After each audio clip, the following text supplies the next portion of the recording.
بسم اللہ الرحمن الرحیم الحمد للہ الذی ہدانا لہذا وما كنا لنهتدي لولا ان هدانا اللہ لقد جاءت رسل ربنا بالحق والصلاة والسلام والتحیت والاکرام علی من اختارہ من شجرۃ الانبیاء ومشکاۃ الضیاء والمنہاج البادی والکتاب الہادی مولدہ بمکہ وہجرتہ بالطیبہ علا بہا ذکرہ بحجت کافیہ وموعظۃ شافیہ ارسلہ بالدین المشہور والعلم الماسور والکتاب المستور والنور الساطع والضیاء اللامع سیدنا الممجد بشیرنا المؤید نذیرنا المسدد ابو القاسم المحمد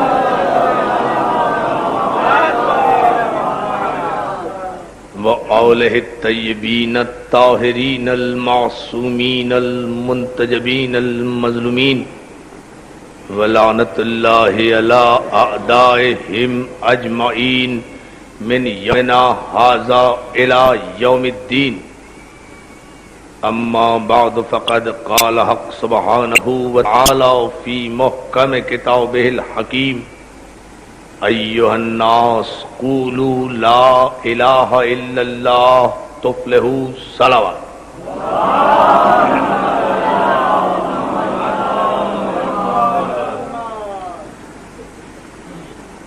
حاضرین گرامی قدر، عزیزان محترم، عزاداران سید الشہداء، ادا خانہ ابو طالب میں عشر محرم کی یہ ہماری دوسری تقریر آپ کی سماعت کے لیے ہدیہ ہے۔ میں آپ کی توجہات اور آپ کے جذبہ ایمانی پر آپ کا شکر گزار ہوں اور دعا گو ہوں کہ مولا آپ تمام حضرات کا اس ادا خانے میں آنا قبول فرمائے، اور جو مومنین و مومنات جو بھی حاجات شرعی دینوی اور دنیاوی یہاں لے کر آ رہے ہیں، مولا ان کے دامنوں کو مرادوں سے بھرے۔ جو مومنین و مومنات بیمار ہیں، مولا بصدقہ بیمار کربلا انہیں صحت کامل عطا فرمائے۔ ہماری اس انجمن کے سرپرست اور اس بارگاہ کے رہنما جناب باقر بلگرامی صاحب بھی علیل ہیں، مولا انہیں صحت کامل عطا فرمائے۔ ہمارے ایک دوست اور بھائی غلام اللہ ٹالپور صاحب کی بھتیجی بہت زیادہ علیل ہے، ہم دعا گو ہیں جناب سکینہ کے صدقے میں کہ خدا اسے بھی صحت کامل عطا فرمائے۔ عزیزان محترم، مجھے آپ کی زحمتوں کا احساس ہے۔ آپ جتنی بڑی تعداد میں یہاں تشریف لاتے ہیں اور یہ غالباً شہر کی مرکزی مجلسوں میں سے ایک مجلس شمار ہوتی ہے، اس مرتبہ حکومت کی نااہلی کی وجہ سے اور میونسپلٹی کے ارباب حل و عقد کی تساہلی کی وجہ سے یقیناً سڑک کے اس پار آپ حضرات کو بڑی زحمتوں کا سامنا کرنا پڑ رہا ہے، خصوصاً وہ لوگ، وہ مومنین جو بہت دور و دراز سے، ڈیفنس سے، کلفٹن سے اور دوسرے علاقوں سے اپنی گاڑیوں میں یہاں تشریف لا رہے ہیں۔ ہم نے اور بھائی باقر بلگرامی صاحب نے بہت زیادہ کوشش کی ہے۔ میں نے آج بھی کمشنر صاحب سے بات کی تھی، وہ کوشش کر رہے ہیں، آج کافی حد تک کام ہوا ہے، انشاءاللہ کل پرسوں تک یہ تمام زحمتیں تمام ہو جائیں گی، اور ہمیں امید ہے کہ آپ حضرات کو جو بیٹھنے میں، آنے میں، نکلنے میں جو ٹریفک پرابلمز اور جو تکلیف ہو رہی ہے، اسے آپ یقیناً ایک دو دن میں وہ اپنے مرحلہ تکمیل پر پہنچ جائیں گی اور آپ آسانی سے یہاں آ بھی سکیں گے، بیٹھ بھی سکیں گے۔ ہم سڑکوں، گلیوں اور یہاں کی صفائی اور ستھرائی کے محتاج نہیں ہیں۔ ہم کتنی بھی تکلیفیں ہوں، کتنے بھی مصائب ہوں، ہماری شدت میں اور ہمارے جذبے ایمانی میں کوئی فرق نہیں آتا، اس لیے کہ ہم تو سال بھر ان 10 دنوں کا انتظار کرتے ہیں کہ کب یہ حسین کے تذکرے کی محفلیں آباد ہوں، کب ان مجلسوں کا آغاز ہو، کب مولیان حیدر کرار اکٹھے ہوں، اور کب ہم عالم اسلام کو اس منبر سے حسین کی مجلس سے پیغام توحید بھی دیں، پیغام نبوت بھی دیں، پیغام ولایت بھی دیں، پیغام امامت بھی دیں، پیغام امن بھی دیں، پیغام صلح بھی دیں، پیغام آشتی بھی دیں۔ ہمیں امن بہت عزیز ہے، ہم اتحاد بین المسلمین کے عملی دائی ہے، ہم نے اتحاد بین المسلمین کے لیے تاریخ کے ہر موڑ پر قربانی دی ہے، اور اس کی سب سے بڑی دلیل ہے کہ ہم کسی بھی ایک ایسے رہنما کو مانتے ہی نہیں جو وجہ اختلاف ہو۔ ہم جتنے بھی اماموں کو مانتے ہیں، جتنے بھی معصومین کو مانتے ہیں، انہیں سب مانتے ہیں۔ صلوات میرے محمد و آل محمد۔ ان مجالس میں ہمارا موضوع گفتگو ہمارا عقیدہ ہے، ہم ان مجالس میں کسی دوسرے کے عقیدے پر بحث نہیں کر رہے ہیں، اپنے عقائد پر گفتگو کر رہے ہیں، اور یہ بتانا چاہتے ہیں کہ ہمارا عقیدہ قرآن کے مطابق ہے، ہمارا عقیدہ سنت رسول کے مطابق ہے، ہمارا عقیدہ قول معصوم کے مطابق ہے، اس لیے کہ ہمارے مذہب میں نہ اجماع حق ہے، نہ شورا حق ہے، نہ قیاس حق ہے، نہ ظن حق ہے، نہ قہر حق ہے، نہ غلبہ حق ہے، ہمارے مذہب میں معصوم حق ہے۔ صلوات بھیج دینا محمد و آل محمد پر۔ اور ہم اپنے آپ کو مذہب حق کا کہتے ہیں تو حق کہتے ہیں، اس لیے کہ ہم نے جتنی بھی چیزیں حق کے لیے قبول کی ہیں وہ حق سے قبول کی ہیں۔ ہم نے اپنے عقائد درباروں سے نہیں لیے، ہم نے اپنے عقیدے ہیں کہ ما آتاکم الرسول فخذوہ وما نہاکم عنہ فانتہوا، جو رسول تمہیں دے اسے لے لو، جس سے منع کرے اس سے رک جاؤ۔ اب ہمیں توحید رسول نے دی ہے، ہم نے توحید کا فلسفہ رسول سے لیا ہے، ہم نے نبوت کا فلسفہ رسول سے لیا ہے، ہم نے قیامت کا فلسفہ رسول سے لیا ہے، ہم نے امامت کا فلسفہ رسول سے لیا ہے، ہم نے عدل کا عقیدہ رسول سے لیا ہے، ہم نے جنت کا عقیدہ رسول سے لیا ہے، ہم نے قبر کا عقیدہ رسول سے لیا ہے، ہم نے حشر کا عقیدہ رسول سے لیا ہے۔ اسی لیے ہم اپنے مردے کو بھی قبر میں لٹانے کے بعد اس کا شانہ ہلا کر اسے بتاتے ہیں کہ یہ بھی حق ہے، قبر بھی حق ہے، حشر بھی حق ہے، نشر بھی حق ہے، سوال و منکر نکیر بھی حق ہے، سوال بھی حق ہے، جواب بھی حق ہے، تیرا پہلا امام بھی حق ہے، تیرا دوسرا امام بھی حق ہے، تیرا تیسرا امام بھی حق ہے، تیرا نبی بھی حق، تیرا کعبہ بھی حق، تیری کتاب بھی حق، تیرا خدا بھی حق۔ ہم یہ ہمارا عقیدہ ہے کہ اللہ حق، توحید حق، وحدانیت حق، نبوت حق، امامت حق، جنت حق، کوثر حق، سلسبیل حق، تسلیم حق، شجر طوبہ حق، لوح محفوظ حق، تقدیر حق، تدبیر حق، قبر حق، حشر حق، موت حق، حیات حق، فشار حق، سوال حق، جواب حق، منکر نکیر حق، توریت حق، زبور حق، انجیل حق، قرآن حق، صحیفہ ابراہیم حق، صحیفہ موسیٰ حق، آدم حق، نوح حق، ابراہیم حق، اسماعیل حق، شیش حق، انوش حق، ادریس حق، شمون حق، داؤد حق، سلیمان حق، 1,24,000 پیغمبر حق، بیت المقدس حق، کعبہ حق، مسجد نبوی حق، اصول حق، فروع حق، شریعت حق، شارع حق، اور یہ جتنے بھی حق ہیں ان تمام حق کو جو میں نے گنوایا باہر تک کے مجمع کی توجہ چاہتا ہوں کہ یہ سب کے سب حق ہیں، اور ہمارا ان پر ایمان اس لیے ہے کہ پیغمبر نے کہا کہ یہ تمام حق الحق ما علی و علی المال حق، یہ ہے پیغمبر سب کے سب حق علی کو۔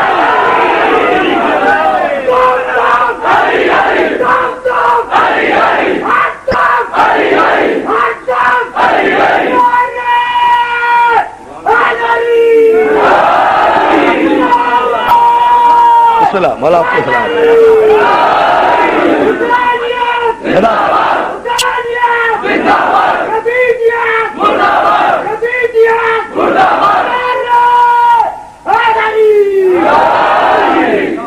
یہ جتنے حق حق میں نے بیان کیے ہیں۔ عزیزان محترم، ہمارا ایک ایک حق پر ایمان ہے۔ خبردار کوئی نہ کہے کہ ہم آدم کو نہیں مانتے۔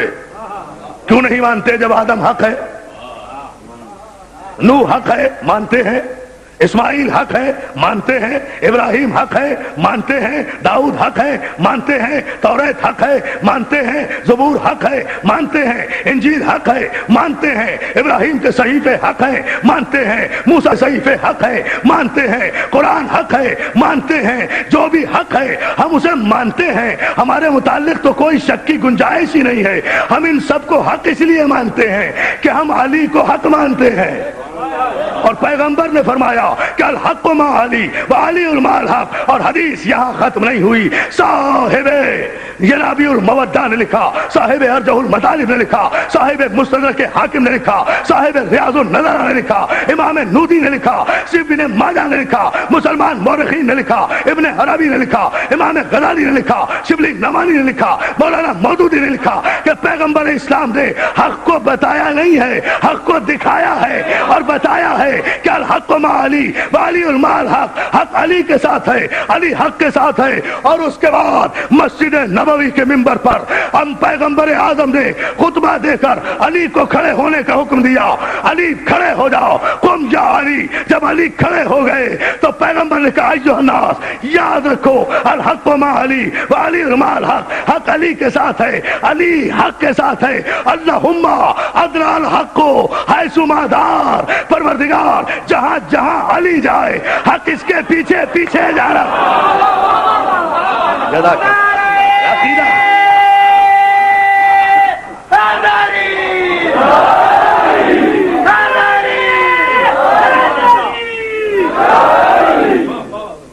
بلند ترین صلوات بھیجو عظمت محمد و آل محمد۔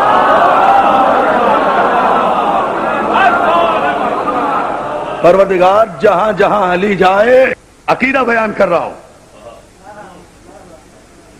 جہاں جہاں علی جائے حق اس کے پیچھے پیچھے، آگے آگے نہیں۔ ارے ساری تاریخ ایک جملے میں دینے جا رہا ہوں تمہارے جذبہ ایمانی کو دیکھ کر۔ مولا سلامت رکھے یہاں کے منتظمین کو، مولا سلامت رکھے انجمن محبان حسین اہلیان نگر کو اور ان کے سرپرستوں کو۔ آپ حضرات کو تو فتن حق کی توضیح کر رہا ہوں، بتا رہا ہوں الحق ما علی وعلی المال حق۔ حق علی کے ساتھ ہے، علی حق کے ساتھ ہے۔ اللہم ادرا الحق حیثما دار۔ پروردگار جہاں جہاں علی جائے حیثما دار، علی اس کے حق اس کے پیچھے پیچھے جائے، آگے آگے علی جائے، حق اس کے پیچھے پیچھے جائے۔ میں مانتا ہوں آدم حق لیکن علی کے پیچھے، نوح حق لیکن علی کے پیچھے، ابراہیم حق۔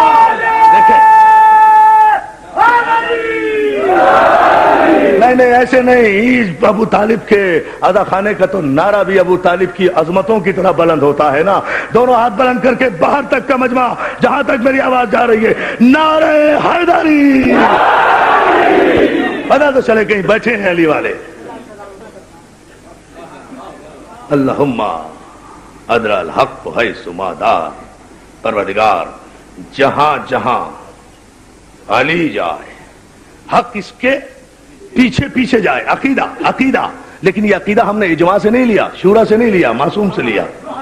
عقیدہ لیا ہی معصوم سے جاتا ہے، عقیدہ لیا ہی معصوم سے جاتا ہے۔ حق علی کے پیچھے پیچھے، آدم حق علی کے پیچھے، نوح حق علی کے پیچھے، شیش حق علی کے پیچھے، انوش حق علی کے پیچھے، ادریس حق علی کے پیچھے، یہودا حق علی کے پیچھے، یعقوب حق علی کے پیچھے، اسحاق حق علی کے پیچھے، یوسف حق علی کے پیچھے، ابراہیم حق علی کے پیچھے، اسماعیل حق علی کے پیچھے، کعبہ حق علی کے پیچھے، قبر حق علی کے پیچھے، حشر حق علی کے پیچھے، سوال و منکر نکیر حق علی کے پیچھے، منکر نکیر کا سوال حق علی کے پیچھے، علی کے پیچھے، جنت حق علی کے پیچھے، کوثر حق علی کے پیچھے، موت حق علی کے پیچھے، موت حق علی کے پیچھے، حیات حق علی کے پیچھے، کوثر حق علی کے پیچھے۔ تو اب حق کا معیار کیا ہوا؟ اب ہم تاریخ میں راوی سے، روایت سے، حدیث سے، محدث سے، تاریخ سے، مورخ سے، مولوی سے، مفتی سے، مجتہد سے، بادشاہ سے، جمہوریت سے، اکثریت سے، حکومت سے، سرکار سے،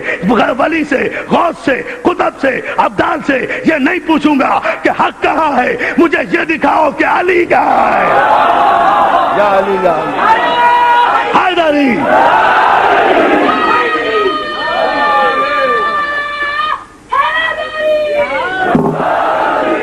آدم کا مولا علی علی، آدم کا مولا علی علی، مل کر علی کا مولا علی علی، حشیش کا مولا علی علی، حشیش کا مولا علی علی، اسماعیل کا مولا علی علی، تورات کا عالم علی علی، زبور کا عالم علی علی، قرآن کا وارث علی علی، حسنین کا بابا علی علی، فاتح خیبر علی علی، خندق کا فاتح علی علی، خندق کا فاتح علی علی، خیبر کا فاتح علی علی، کعبہ کا مولا علی علی، کعبہ کا مولا علی علی، ایک اچھا نعرہ علی علی، وفا کی نعرہ علی علی، وفا کی نعرہ علی علی، جنت کا نعرہ علی علی، کوثر کا نعرہ علی علی، کوثر کا نعرہ علی علی، منصب کا نعرہ علی علی، منصب کا نعرہ علی علی، منصب کا نعرہ علی علی، منصب کا نعرہ علی علی، مذہب پہ نعرہ علی علی، ہر شخص دیوانہ علی علی، مذہب پہ نعرہ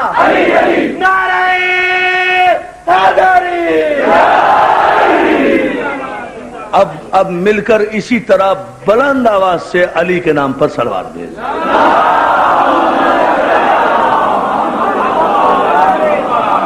اللہ تمہیں سلامت رکھے۔ توجہ ہے ناظرین محترم، یقیناً اللہم ادرال حق و ہے سماتار پروردگار، جہاں جہاں علی جائے حق اس کے پیچھے پیچھے جانا چاہیے۔ آپ نے ابھی تک بھی میری گفتگو کا پس منظر نہیں سمجھا، آپ فضائل ہی فضائل میں مست ہو رہے ہیں۔ میں اس کے پس منظر میں جملہ کہہ رہا ہوں، علی کے پیچھے پیچھے جو بھی جائے گا حق ہوگا نا۔ ابھی بھی 50 آدمیوں نے سمجھا ہے، میں تو چاہ رہا ہوں 50,000 آدمی ہیں ماشاءاللہ اس مجلس میں، آخر تک سمجھے میرے جملے کو۔ جو بھی علی کے پیچھے ہوگا حق ہوگا، جو بھی علی کے پیچھے ہوگا حق ہوگا، جو بھی علی کے پیچھے ہوگا حق ہوگا، جو بھی علی کے پیچھے ہوگا حق ہوگا، جو بھی علی کے پیچھے حق ہوگا اس کا اقرار ہوگا، جو علی کے آگے ہوگا اس پہ بے شمار ہوگا۔ یہ ہے پیمانہ، یہ ہے وہ بنیاد عزیزان محترم۔ اس لیے کہ حق علی کے پیچھے ہوگا یہ پیمانہ ہے، اس لیے کہ یہ سند معصوم کی طرف سے ہے کہ قبر حق ہے۔ قبر حق ہے کس کے لیے؟ جو علی کا اقرار کرے۔ حشر حق ہے کس کے لیے؟ جو علی کا اقرار کرے۔ سوال منکر نکیر حق ہے کس کے لیے؟ جو علی کا اقرار کرے۔ جو علی کا انکار کرے اس کی قبر بھی خراب، جو علی کا انکار کرے اس کا حشر بھی خراب، حشر بھی خراب، اس کا حشر بھی خراب۔ جو علی کا انکار کرے اس کا نشر بھی خراب، جو علی کا انکار کرے اس کا سوال بھی خراب، اس کا جواب بھی خراب، اس کے لیے منکر نکیر بھی خراب۔ جو علی کا منکر ہو، منکر نکیر بہت اچھے ہیں، اللہ کے فرشتے ہیں، بہت اچھے ہیں، اللہ کے فرشتے ہیں، مگر اس کے لیے بہت خراب ہے۔ جو علی کا منکر ہو، جو علی کا منکر ہو اس کی قبر بھی خراب، اس کی مٹی بھی خراب۔ ظاہر ہے جو ابو تراب کا منکر ہوگا اس کی مٹی خراب ہوگی۔ یہ تو کلیہ ہے، یہ قاعدہ ہے، علی کے پیچھے پیچھے رہو۔ اور بہت توجہ، عقیدہ، اس لیے کہ پیغمبر نے کہا ما آتاکم الرسول فخذوہ وما نہاکم عنہ فانتہوا، جو رسول تمہیں دے اسے لے لو، جس سے منع کرے اس سے رک جاؤ۔ یہ ہے عقیدہ، یہ ہے عقیدہ عزیزان محترم۔ عقیدہ سب سے بڑا، سب سے پہلا عقیدہ توحید، جو میں نے کل عرض کیا آپ کی خدمت میں، اور مجھے بتایا آج بالگرامی صاحب نے کہ آپ حضرات نے جس خصوصیت سے اس تقریر پر خوبصورت تبصرہ کیا ہے، میں اس کی وضاحت اور کر رہا ہوں، حوصلہ افزائی کے لیے شکر گزار ہوں۔ سب سے بڑا اور سب سے اہم عقیدہ توحید۔ توحید کا عقیدہ نہیں تو سارے عقیدے خراب، سارے عقیدے باطل، سب عقیدے باطل، سب عقیدے باطل اگر توحید کا عقیدہ نہیں۔ ایھا الناس قولوا لا الہ الا اللہ تفلحوا، اے لوگو اللہ کی وحدانیت کا اقرار کرو تاکہ تم فلاح پا جاؤ۔ تمہاری بھلائی اسی میں ہے کہ 365 کے پجاری نہ بنو، ایک کو خدا کو پرستش کے لائق۔ خدا کو پسند نہیں ہے کہ جسے اس نے اشرف المخلوقات بنایا تھا، جس کے سامنے اس نے فرشتوں کو جھکایا تھا، وہ انسان اتنا بدنصیب ہے کہ جب جھوٹے اماموں کی قیادت میں چلا، توجہ ہے نا، وہ انسان جسے خدا نے مسجود ملائک بنایا تھا، وہی انسان جب حق کا راستہ چھوڑ کر جھوٹے رہبروں جھوٹے اماموں کی قیادت میں چلا تو گرتے گرتے گرتے گرتے اپنی منزل انسانیت سے اتنا گرا کہ 360 بتوں کا پجاری بن گیا، اپنے ہی ہاتھ سے اپنا خدا بنا لیتا تھا، اپنے ہی ہاتھ سے اپنا خدا بیچ دیتا تھا، اپنے ہی ہاتھ سے اپنا خدا کھا لیتا تھا، اپنے ہی ہاتھ سے اپنا خدا بٹھا دیتا تھا، اپنے ہی ہاتھ سے اپنا خدا اٹھا لیتا تھا۔ عجیب بت تھے ان کے کہ جب چاہا بٹھا دیا، جب چاہا اٹھا دیا، بٹھا دیا تو بیٹھ گئے۔ یہ بت ہوتے ہی ایسے ہیں جو لوگوں کے ہاتھوں سے بنائے جائیں نا۔ توجہ توجہ توجہ، یا اللہ بھائی، جو لوگوں کے ہاتھوں سے بنائے جائیں وہ ایسے بت ہوتے ہیں جنہیں جب بٹھا دیا بیٹھ گئے، جب اٹھا دیا اٹھ گئے، جب بیچ دیا بک گئے، جب بیچ دیا بک گئے، جب بیچ دیا بک گئے، جب بیچ دیا بک گئے، جب توڑ دیا ٹوٹ گئے، جب کھا لیا ہضم ہو گئے۔ نہیں آپ پتہ کیوں ہنسے؟ آپ کہنے لگے بھائی بت کیسے کھایا جاتا ہے؟ پتھر بھی کوئی کھاتا ہے؟ نہیں، اس زمانے میں قبل بعثت قبل رسالت حلوے کے بت بنایا کرتے تھے۔ کیا شاندار قسم کے کافر مولوی تھے۔ نعرہ حیدری،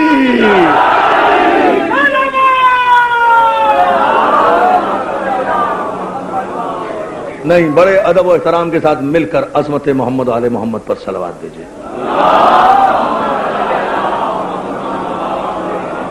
اس زمانے میں لوگ آٹے اور حلوے کے بت بھی بنا کر سفر میں لے جایا کرتے تھے، اور جہاں بھوک لگتی تھی اسے کھا لیتے تھے، اور پھر کہتے تھے کہ اس بت نے ہمارا پیٹ بھرا، یہ ہمارا رازق ہے۔ فلسفہ دیکھیں، فلسفہ کیا تھا؟ فلسفہ دیکھیں کم وقتوں کا، یہ ہمارا رازق ہے، جو ہمارا پیٹ بھر دے وہی ہمارا خدا۔ ہر ایک بار بھائی باطل کے پاس بھی تو لاجک ہوتی ہے نا، جھوٹے کے پاس جھوٹ بولنے کی لاجک ہوتی ہے، کافر کے پاس کفر کی لاجک ہوتی ہے، منافق کے پاس منافقت کی لاجک ہوتی ہے۔ ہر ایک کے پاس لاجک اپنی اپنی تو ہوتی ہے نا۔ کہتے صاحب دیکھیے، اگر یہ خدا نہ ہوتا ہم بھوکے مر جاتے، یہ ہمارے ساتھ تھا نا، اپنی قربانی دے دی، ہمیں بچا لیا، ایسا خدا تھا۔ تو یہ جب انہیں اٹھا دیا اٹھ گئے، جب بٹھا دیا بیٹھ گئے، جب اٹھا دیا اٹھ گئے، جب بٹھا دیا بیٹھ گئے، نہ اپنی مرضی سے اٹھتے ہیں نہ بیٹھتے ہیں۔ یہی تو سوال تھا۔ الحمدللہ، اللہ اکبر۔ اب پوری توجہ اس جملے پر، یہی تو سوال تھا جو جناب خلیل اللہ نے کیا تھا۔ اب پوری توجہ اس مرحلے پر، یہی سوال تھا جو جناب عقیدہ بیان کر رہا ہوں، جو جناب ابراہیم خلیل اللہ نے کیا تھا۔ ابراہیم کا چچا تھا آزر، جسے مسلمان کہتے ہیں، یہ باپ تھا۔ نبی کا باپ کبھی کافر نہیں ہوا کرتا، یعنی مسلمانوں کا باپ تو مسلمان، اور نبی کا باپ کافر۔ فٹے منہ تاڑی مسلمانی تھے، یہ مسلمانی ہے۔ ابراہیم کا جو بابا تھا وہ آزر نہیں تھا، ابراہیم کے باپ تھے جناب تارح، جو مومن کامل ہیں۔ لیکن بڑے بڑے لوگوں نے دھوکہ کھایا، سب نے ابراہیم کے باپ کو آزر بنا دیا۔ آزر بت تراش بھی تھا، بت فروش بھی تھا، بت پرست بھی تھا، بت تراشتا بھی تھا، بت بیچتا بھی تھا، اور پھر اسی بت کی پوجا بھی کرتا تھا۔ جسے بیچ دیا، بھائی بت اس کا عقیدہ تھا نا، اپنے عقیدے کو بیچتا بھی ہے۔ بھائی دیکھیں ذرا سا، میں بہت شکر گزار ہوں آپ کا کہ آپ علمی سطح کو بلند کر رہے ہیں اپنی، جو میں اشارے سمبولزم کے تحت دے رہا ہوں نا، بڑی اہم گفتگو ہے یہ۔ مجھے پتا ہے کہ بہت دور دور سے مومنین اس اہم ترین مجلس میں تشریف لاتے ہیں، اور ظاہر ہے 11 بجے تک جو انتظار کرتے ہیں وہ کچھ لینے کے لیے آتے ہیں کہ گفتگو کیا کی جا رہی ہے، دیا کیا جا رہا ہے۔ میں بہت شکر گزار ہوں۔ عزیزان محترم، اپنے عقیدے کو بیچتا بھی تھا، اپنا عقیدہ بناتا بھی تھا، اپنے عقیدے کا پجاری بھی تھا۔ یہ بڑی عجیب منزل ہے اگر آپ اس پر غور فرمائیں۔ عقیدے کو بیچتا تھا، بت پرست بھی تھا، بت تراش بھی تھا، بت فروش بھی تھا۔ ایک دن اس تارخ نے، یہ جناب ابراہیم کا چچا تھا، تو نبی کا چچا تو کافر ہو سکتا ہے، جیسے ابو لہب تھا رسول اللہ کا چچا، لیکن نبی کا باپ مومن طارق، یہ چچا تھا آزر۔ ایک دفعہ اس نے بہت سارے بت بنائے چھوٹے چھوٹے، جناب ابراہیم کی عمر تھی اس وقت 15 برس کی، جد الانبیاء، ابو الانبیاء، خلیل، نبی، رسول، صاحب شریعت، خلیل اللہ، اتنی مرتبت والا نبی، بہت 15-20 چھوٹے چھوٹے بت بنائے اور کہا بھتیجے میری طبیعت خراب ہے، ذرا ان بتوں کو بیچ آؤ۔ سنیں گے بات، جملہ پوری توجہ۔ جناب ابراہیم نے وہ سارے بت لیے، گھر سے باہر آ کر ایک رسی لی اور ہر بت کے گلے میں ایک رسی ڈالی، بت میں بت ایسے پھروتے چلے گئے اور ایک رسی میں چین بنا لی بتوں کی، اور انہیں کھینچتے ہوئے بازار میں جا رہے ہیں کہ بھائی یہ جن کے گلے میں رسیاں پڑی ہوئی ہیں یہ تمہارے بت ہیں، انہیں خرید لو،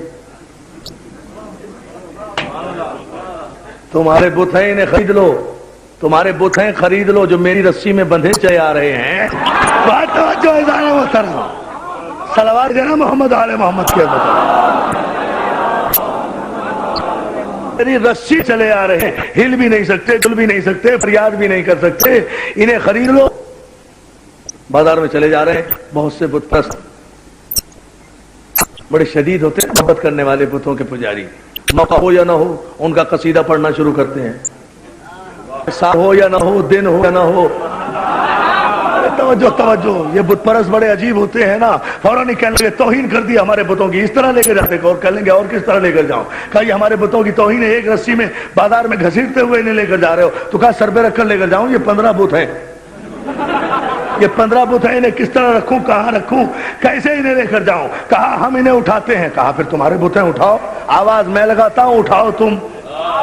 بہت توجہ، آواز میں لگاتا ہوں۔ وہ جو کافر تھے بتوں کے پجاری، وہ سارے کے سارے اکٹھے ہوئے، سب نے اپنے سروں پر بت رکھے، آدم آگے، جناب ابراہیم آگے ہیں، ان سارے بتوں کو لے کر اب پیچھے پیچھے بت پرست چل رہے ہیں، آگے نبی چل رہا ہے۔ بہت توجہ ذرا محترم، آوازیں دے رہے ہیں یہ جو تمہارے پوجا کرنے والوں کے سروں پہ رکھے ہوئے ہیں، انہیں خریدنا چاہتے ہو، انہیں خریدنا چاہتے ہو تو خرید لو۔ اس انداز سے بیچ رہے ہیں کہ کوئی خریدنے والا نظر نہیں آتا، بت مارکیٹ میں ہے، خریدار کوئی نہیں ہے۔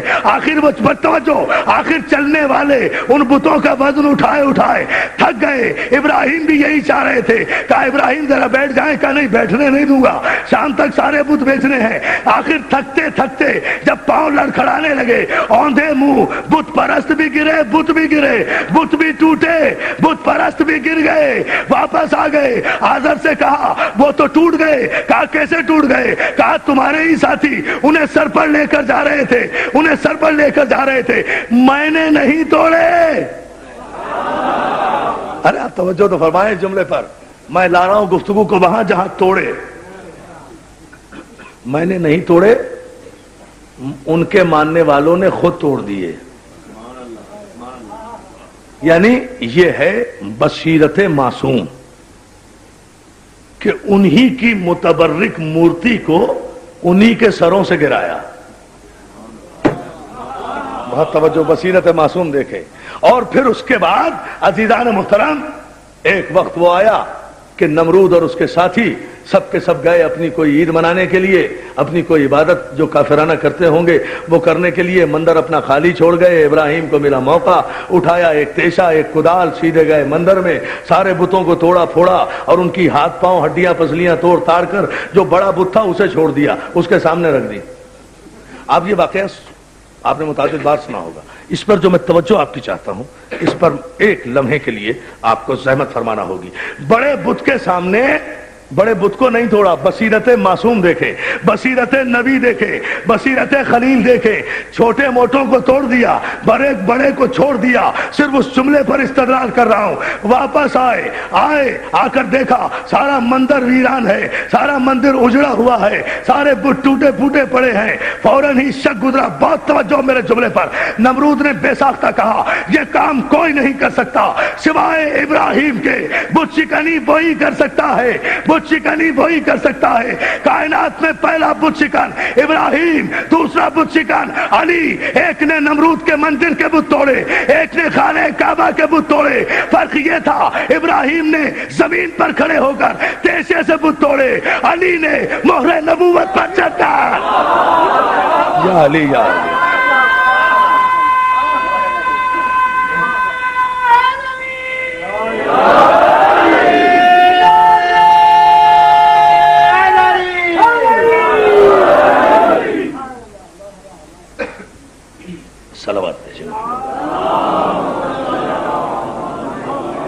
اب یہ آپ کو جو میں نے ساری زحمت دی ہے یہ اس جملے کے لیے، جو جملہ قریب آ رہا ہے، خدا کے واسطے پوری توجہ اس جملے پر فرما لیں۔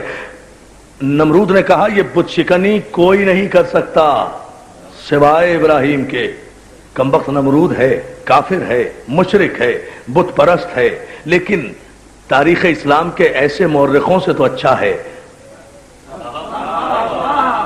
جملہ سنیں، جملہ جو میں کہنے جا رہا ہوں یہاں سے وہاں تک مولا سلامت رکھے شیعان حیدر کرار کے اس مجمع کو ایک ایک بھائی کی توجہ چاہتا ہوں۔ علی کے نام پر کافر ہے، مشرک ہے، نمرود ہے، واجب اللعنت ہے، مگر بت شکن کو پہچانتا ہے کہ بت شکن کون ہے۔ اس کے نام میں کسی اور کا نام شامل نہیں کرتا، جانتا ہے کہ بت شکنی کون کر سکتا ہے۔ ابراہیم کو بلایا گیا، پوچھا گیا یہ بت تم نے توڑے؟ ہم مجھ سے کیوں پوچھتے ہو، ان سے پوچھ لو۔ بس یہی جملہ تھا، اس کے لیے میں نے آپ کو زحمت دی تھی، اس پر توجہ فرما لیں تاکہ عقیدہ واضح ہو جائے۔ کہا کہ یہ تم نے توڑے؟ کہا اس سے پوچھو نا، یہ جو بڑا بیٹھا ہوا ہے، اسی لیے اس کو میں نے چھوڑ دیا تھا۔ میں نے اس کو اسی لیے چھوڑا کہ تم اس سے پوچھو کہ کیوں۔ کہا ابراہیم کمال کرتے ہو، یہ بت ہے، یہ تو بول ہی نہیں سکتا۔ ارے توجہ نہیں فرمائی آپ نے اس جملے پر، مولا کے لیے توجہ فرمائیں۔ نمرود نے کہا ابراہیم کیسی باتیں کرتے ہو، یہ تو بت ہے، اسے تو ہم نے اپنے ہاتھوں سے بنایا ہے، یہ تو بول بھی نہیں سکتا، روک بھی نہیں سکتا، ٹوک بھی نہیں سکتا، اس سے ہم کیا پوچھیں، اہل زبان تو ہم ہیں۔ ابراہیم نے کہا پھر ایسوں کے پجاری کیوں بنتے ہو جو زبان سے نہ بول سکے، نہ روک سکے، نہ ٹوک سکے۔ عزیزان محترم، اس جملے کو اس لیے ادا کیا کہ کافروں کا مزاج ہی یہ ہے کہ وہ ایسوں کو اپنا ہادی بناتے ہیں جو نہ روک سکے نہ ٹوک سکے، خاموش رہے۔ اگر پیغمبر یہ کہے کہ میں تمہیں دو ہادی دے رہا ہوں، ایک بولنے والا، ایک خاموش رہنے والا، تو کہہ دیتے ہیں ہمیں بولنے والا نہیں چاہیے، خاموش کافی ہے۔ توجہ فرمائے،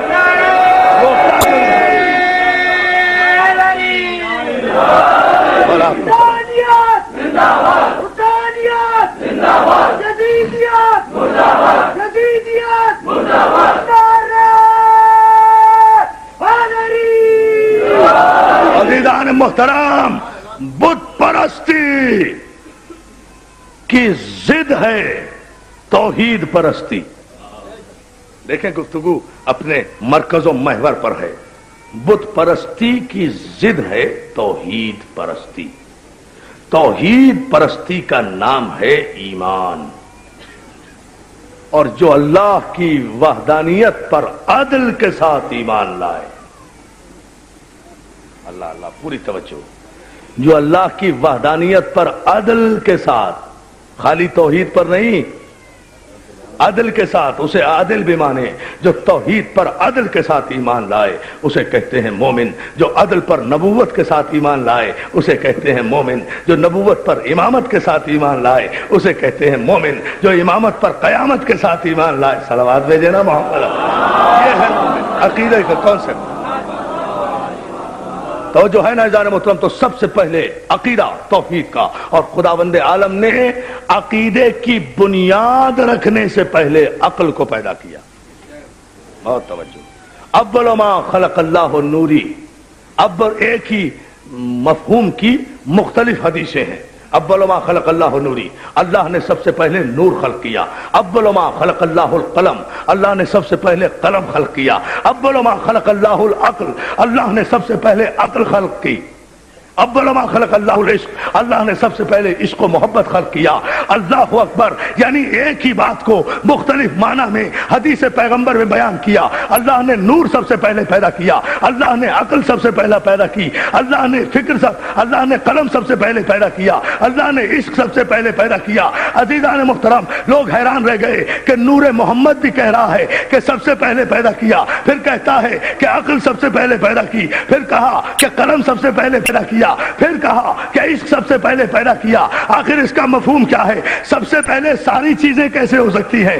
یا تو نور پیدا کیا ہوگا، یا علم پیدا کیا ہوگا، یا عقل پیدا کی ہوگی، یا قلم پیدا کیا ہوگا، یا عشق پیدا کیا ہوگا. سب سے پہلے تو ایک ہی چیز پیدا کی ہوگی. عزیزان محترم، آج ہماری یہ دوسری تقریر ہے. ہم نے کل توحید بیان کی تھی، آج ہم نبوت کو ایک جملے میں بیان کر کے گفتگو کو کل پر ملتوی کریں گے تاکہ دنیا کو بتائیں کہ ہمارا عقیدہ نبوت کیا ہے، مقام نبوت ہمارے یہاں کا کیا ہے. توحید ہم نے کل سمجھائی تھی، آج ہم نے بت پرستی پر گفتگو کر کے بتایا کہ حق پرستی کیا ہے، خدا پرستی کیا ہے، حق کیا ہے، حق کسے کہتے ہیں. مگر خلاصہ سمجھ لیجئے، لوگوں نے اعتراض کیا کہ سب سے پہلے نور پیدا کیا، سب سے پہلے قلم پیدا کیا، سب سے پہلے عقل پیدا کی، سب سے پہلے حسن پیدا کیا. یہ ایک وجہ سمجھ میں نہیں آتی کہ سب سے پہلے یہ چار چیزیں کیسے پیدا ہو گئی. عزیزان محترم، اپنی اپنی بصیرت دیکھیں، بہت توجہ کرنا ہے، اپنی اپنی بصیرت کی بات ہے. آپ نے نگاہوں سے دیکھا کہاں؟ آپ نے ایمان کی حالت میں حدیث پیغمبر کے معنی و مفاہیم کو سمجھا کہاں؟ آپ تو حق کے آگے چلے گئے. آپ اگر حق کے پیچھے رہتے، اللہ اللہ، آپ اگر حق کے پیچھے رہتے، آپ اگر مرکز حق سے وابستہ رہتے، آپ اگر علی کو تسلیم کر لیتے تو آپ کو بات سمجھ میں آ جاتی. ارے نور سب سے پہلے نور خلق کیا. یہ بلب ہے، یہاں ایک بلب لگا ہوا ہے، اس بلب پر آپ چار قسم کے کاغذ لگا دیں، ایک کالا کاغذ لگا دیں، ایک نیلا کاغذ لگا دیں، ایک پیلا کاغذ لگا دیں، ایک سرخ کاغذ لگا دیں تو سامنے سے سرخ نظر آئے گا، نور ایک ہوگا. ادھر سے پیلا نظر آئے گا، نور ایک ہوگا. ادھر سے کالا نظر آئے گا، نور ایک ہوگا. چوتھی سمت سے سفید نظر آئے گا، نور ایک ہوگا. یعنی دیکھنے والا جس رخ سے عشق کی آنکھوں سے دیکھتا جائے گا، تصویر کے رنگ بدلتے جائیں گے. ایک ہی نور محمد و آل محمد تھا جسے خدا نے پیدا کیا. جب اسے اہل نور نے دیکھا یہ نور نظر آئے، جب اسے اہل عقل نے دیکھا یہ عقل نظر آئے، جب اہل عشق نے دیکھا یہ اس صلوات میں جو محمد و آل محمد. یہ ہے وہ فلسفہ، اپنا بصیرت.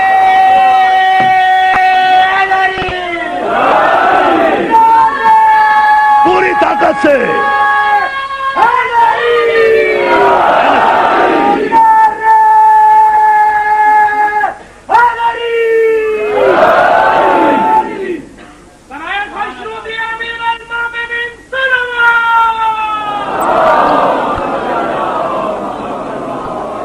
جیو سلامت رہو، مولا آباد رکھے. بہت شکر گزار ہوں. تو یہ تو اپنے اپنے ظرف کی بات ہے. جب روشن فکر نے دیکھا تو یہی نور نبوت و آل محمد انہیں نور نظر آیا. جب عاقلوں نے معرفت حاصل کی تو یہی اول ما خلق اللہ العقل نظر آیا. جب اہل قلم نے دیکھا تو یہی اول ما خلق اللہ القلم نظر آیا. جب اہل عشق نے دیکھا، سارے علی کے دیوانے بیٹھے ہوئے ہیں اور بلند آواز سے صلوات نہیں بھیج رہے. اور پھر نور تو کہتے ہی اسے ہیں کہ جسے جو جس عالم میں دیکھے وہ اسی عالم میں نظر آئے. نور کی تو شان ہی یہ ہے دوستو. نور ایک ہوتا ہے، رنگ بہت زیادہ ہوتے ہیں، نور ایک ہوتا ہے. یہ نور کا اپنا اقتدار ہے. عقیدہ یہ نور کا اپنا اقتدار ہے کہ جس رنگ میں جسے نظر آنا چاہے. نہیں توجہ فرمائی؟ پھر سمجھیں اس کو. نور کا اختیار یہ ہے کہ وہ جس رنگ میں، اگر نور کی نورانیت کا تقاضا یہ ہے کہ ایک نور اپنے نور کے حصے سے یہ کہے آج بستر پہ سو جاؤ اور دیکھو علی بن کے نہ سونا، نبی بن کے سونا. کافروں نے میرے قتل کا منصوبہ بنایا ہے. اب علی چادر کے نیچے لیٹ گئے، علی چادر کے نیچے لیٹ گئے. رسول کا بستر، رسول کا تکیہ، توکل کی نیند، اطمینان کی چادر، معصوم کی نیند. ساری رات روزمرہ کے دیکھنے والے تمیز نہ کر سکے کہ علی سو رہا ہے یا نبی سو رہا ہے. یا علی یا علی یا مرتبہ مشرقی پاکستان سے نعرہ آیا ہے، مولا سلامت رکھے۔ مغربی پاکستان والے چپ رہیں گے؟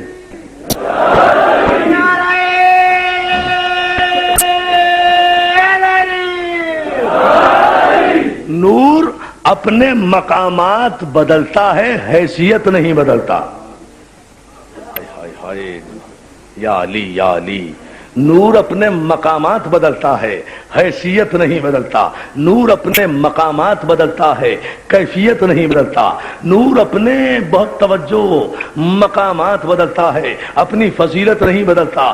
جیسے جیسے نور کا مقام بدلے گا ویسے ویسے اس کے القابات بدلیں گے، مگر فضیلت نہیں بدلے گی۔ خانہ کعبہ میں آیا تو مولود حرم کہلایا، آغوش سالت میں آیا تو نور کہلایا، رسول کی زبان چوسی تو لہموں کا لہمی کسداق کہلایا، دمن رسول میں آیا تو جزو رسول کہلایا، بستر رسول میں آیا تو مرضات اللہ کہلایا، بدر میں آیا تو فاتح بدر کہلایا، خندق میں آیا تو کل ایمان کہلایا، خیبر میں آیا تو شاہ لا فتح کہلایا، غدیر میں پہنچا تو کائنات کا مولا کہلایا، ممبر پر آیا تو خطیب ممبر سلونی کہلایا، مسجد میں آیا تو امام دو جہاں کہلایا، تخت پر آیا تو امیر المومنین کہلایا، تخت ٹھکرا کر خاک پر بیٹھا تو ابو تراب کہلایا، ابو تراب کہلا۔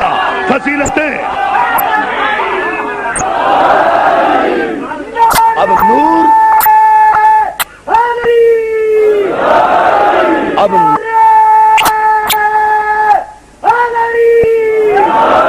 اب عزیزان محترم، نور ایک ہے، جلوے مختلف ہیں۔ نور ایک ہے، جلوے مختلف ہیں۔ یہی وجہ ہے کوئی نور رحمت للعالمین کے لقب سے سرفراز ہوا، کوئی نور امیر المومنین کے لقب سے سرفراز ہوا، کوئی نور حسن سبز قبا مجتبیٰ کے نام سے، کوئی سید الشہداء کے نام سے، کوئی سید السعدین کے نام سے، کوئی باقر العلوم کے نام سے، کوئی جعفر صادق کے نام سے، کوئی موسی عظیم کے نام سے۔ عزیزان محترم، کیوں؟ کیا میرے سارے امام شہید نہیں؟ کیا میرے سارے امام صادق نہیں؟ کیا میرے سارے امام امیر المومنین نہیں؟ لیکن آپ دیکھیں کہ امیر المومنین لقب ہے صرف علی کا، حالانکہ ہر امام امیر المومنین ہے، لیکن جب آپ امیر ہوں گے تو تصور علی کا آئے گا۔ میرا ہر امام مجتبیٰ ہے، مجتبیٰ چنا ہوا، لیکن جب آپ مجتبیٰ کہیں گے تو امام حسن کا تصور آئے گا۔ میرا ہر امام شہید ہے، اگر آپ جب سید الشہداء کہیں گے حسین کا تصور آئے گا۔ ہر امام سید الساجدین ہے، کس کی عدد کم تھی؟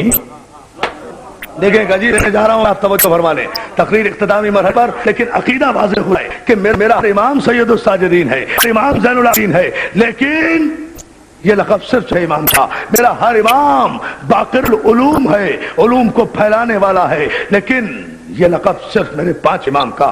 میرا ہر امام صادق ہے، لیکن جب آپ کہیں گے صادق آل محمد، صلوات بھیجے نا صادق آل محمد،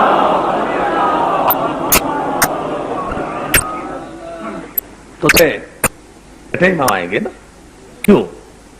جبکہ ہمارا امام خوشی میں۔ عزیزان محترم، اس کا سبب صرف یہی ہے کہ یہ سب تھے اے نور سے۔ پیغمبر کہہ چکے تھے کہ میرا اول بھی محمد، میرا اوسط بھی محمد، میرا آخر بھی محمد، ہم کل کے کل محمد۔ ان کا نور تھا، ان کا ظہور ایک تھا، ان کی صورت ایک تھی، ان کی سیرت ایک تھی، ان کی شکل ایک تھی، ان کی شمائل ایک تھی، ان کا قد ایک تھا، ان کی سیرت ایک تھی، ان کا خلق ایک تھا، ان کا خون ایک تھا، ان کا گوشت ایک تھا، ان کا پوش ایک تھا، ان کا رنگ ایک تھا، ان کا قوم، ان کے قبیلہ، ان کا ایک ایک، یعنی پہچان مشکل ہو جاتی تھی۔ روزمرہ کے دیکھنے والے جب چادر کے نیچے نہ پہچان سکیں کہ یہ علی ہے یا نبی ہے، اس لیے پہچان مشکل ہو جاتی۔ قدرت نے یہ اہتمام کیا کہ ایک ایک امام کو ایک ایک لفظ سے ملقب کر دیا جائے، تاکہ پہچان میں آ جائے کہ پہلا محمد کون ہے، دوسرا محمد کون ہے، تیسرا صلوات محمد والے محمد۔ دیکھیں ابھی یہ ایسا قدرت نے کیا کہ ایک ایک امام کے سے ایک ایک لقب کو محسوس کر دیا۔ اسی لیے کہا میرے بھائی سید محسن نقوی نے بڑی خوبصورت بات کہی، مگر پوری طرح آمادہ ہو کر آدمی تک یہ نہ سنے کہ یہ اماموں کے لقب اس لیے قدرت نے علیحدہ علیحدہ دے دیے، اس لیے کہ ان امام کا نور، ظہور، صورت، سیرت، شکل، علم، حل، صدق، صبا، عبادت، ریاضت، صدا، یہ سب کا سب ایک تھا۔ پہچان مشکل ہو جاتی ہے کیونکہ کیوں کرنا؟ محمد جہاں محسن نقوی نے کہا اللہ نے، بہت بلند ہو کر چوتھا مصرع سمجھنا ہے، اللہ نے کچھ ایسے سنوارے ہیں محمد، نہیں دوستو، آپ کو تو اس عشرے کی کا تاریخی نعرہ لگانا ہے، اس لیے کہ میں عقیدے کی میز دکھانا چاہتا ہوں۔ اللہ نے پوری طرح آمادہ، ایک ایک آدمی متوجہ، اللہ نے کچھ اس طرح سنوارے ہیں محمد، ہر دور میں سارے مسلمان بھائی سنیں، اللہ نے چوتھے مصرے کے لیے تیار، اللہ نے کچھ اس طرح سنوارے ہیں محمد، ہر دور میں ہر شخص کو پیارے ہیں محمد۔ یہ نام اس لیے بدلے کہ اکثر در زہرا پہ یہ جبریل نے سوچا ارے پیغام کسے دوں کہ یہ سارے ہیں، علی علی علی علی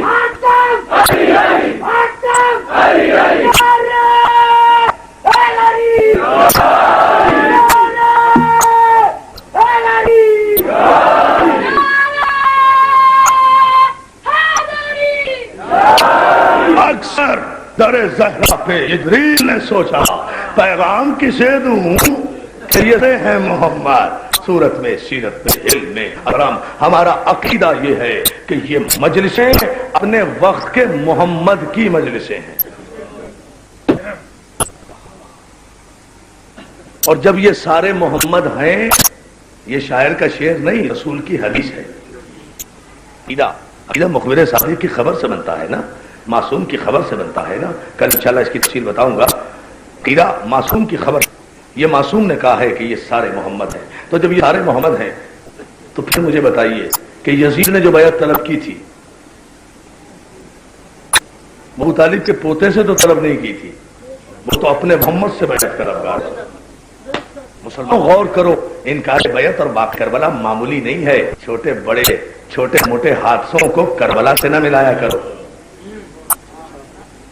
چھوٹے موٹے حادثوں کی قیمت زمین پر رینگنے والے حجات الارض سے بھی زیادہ نہیں ہے کربلا کے مقابلے میں، اس لیے کہ کربلا کا واقعہ کوئی معمولی واقعہ نہیں ہے۔ یزید نے اپنے وقت کے محمد سے بیعت کی، یعنی مطلب یہ ہے کہ اگر خاتم بدن حسین یزید کی بیعت کر لیتے ہیں تو اس کا مطلب یہ ہے کہ رسول نے یزید کی بیعت کر لی، اور رسول اگر معاذ اللہ ثم معاذ اللہ ثم معاذ اللہ اگر یزید کی بیعت کر لیتے ہیں تو اب رسالت ہی رہتی، اب یزیدیت کا نام دین بن جاتا، یزیدیت دین کہلاتی۔ یہ جو شریعت کا نفاذ کر رہے ہیں نا لوگ، یہ یزیدیت کا نفاذ کرتے دین سمجھ۔ سلام کیا کرو حسین کو اور حسین کی عظمتوں کو، جس نے یزیدیت کے شکنجے سے شریعت کو چھڑا مسلمان کو اس قابل کر دیا، آج کسی بنے سے ہی شریعت کا نام تو لیتے ہیں۔ توجہ کریں اس چولہے پر، اس پر میں زور نہیں دوں گا، کسی بہانے سے شریعت کا نام تو لیتے ہیں۔ کس کا احسان ہے؟ صرف کربلا کا احسان، صرف حسین کا احسان ہے۔ یہ عوامی حقوق کی باتیں، یہ حقوق بشر کی آوازیں، یہ ہمارے جی رہنماؤں کے نعرے، عوام کو حقوق، عوام کے حقوق، عوام کے حقوق، یہ آزادی، یہ حریت، یہ سارے نعرے بقول جوش ملی آبادی کے اللہ رے ولی ابن ولی کی آواز۔ یہ جتنے نعرے سیاستدان لگا رہے ہیں ان سب کو پیغام دے رہا ہوں، اللہ رے ولی ابن ولی کی آواز، ساز ابدی و ازلی کی آواز، یہ آج بھی جو گونج ہے آزادی کی، یہ بھی ہے حسین ابن علی کی آواز۔ یہ آزادی کے جتنے نعرے ہیں، یہ عوامی حقوق، ہیومن رائٹس کی جتنی باتیں ہیں، یہ سب حسین کا صدقہ ہے، یہ سب کربلا کا صدقہ ہے۔